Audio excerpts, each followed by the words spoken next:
So I was asked to do a response video. This is Dr. John Day.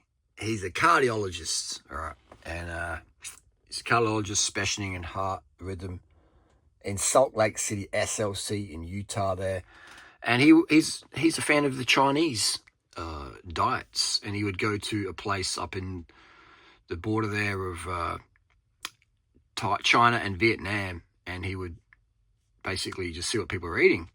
And he found out they were eating a high sugar, mostly plant-based diet. It was based on sweet potatoes, which are very high in sugar, and corn also contains sugar, and rice. And they did pumpkin as well. So a little bit of nuts and seeds. Sweet potatoes was definitely a mainstay, and sweet potatoes have a very high glycemic index, and they got a high sugar content. So remember that.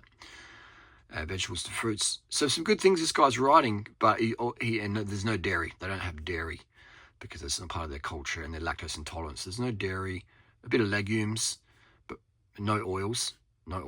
And fish, they eat some little freshwater sardines a little bit here and there, and that's about it.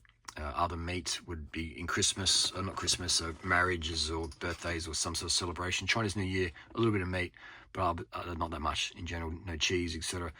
So this guy means well, but he still fears sugar. He's promoting a high sugar diet for reversing heart disease, etc., which is great, but then he sees sugar's bad, so he doesn't really know. He's still a bit caught up in, a lot of Americans, a lot of Western people, they get caught up in this orthorexia, calories in, calories out model, and which is great because these are the Bayan people, and they don't count calories. They don't even know what calories is. They're just like, what? We just eat, man. We just eat. So yeah, and that's funny. So there's the Bapan. Okay, so the Bapan villages of China there, they don't count calories. They don't track calories, and which is, you can't even do that anyway. Calorie counting and burning, calories in, calories out, isn't even accurate because you can't accurately track. Okay, so it's just an orthorexic disordered eating pattern that just robs your quality of life. So these Bayan people, lean, they live long, and this person's, I think he's like 190, he's about over 100 years old, centurion.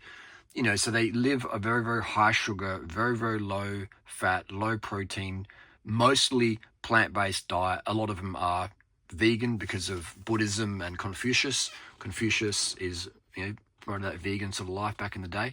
Start of ancient Chinese history is basically vegetarianism, veganism. And because dairy over there, they're just not, lactose intolerant. So vegetarian to Chinese means vegan in ancient days, traditional days. So there you go, that's the deal there. So carb up, skip the oil, skip the animal. And if you are getting too skinny, then please eat more fat, eat more protein, because protein and fat will help you increase your insulin levels, and they'll make you more anabolic. So they'll help you gain weight. So fat and protein help you gain weight, carbs make you lose weight.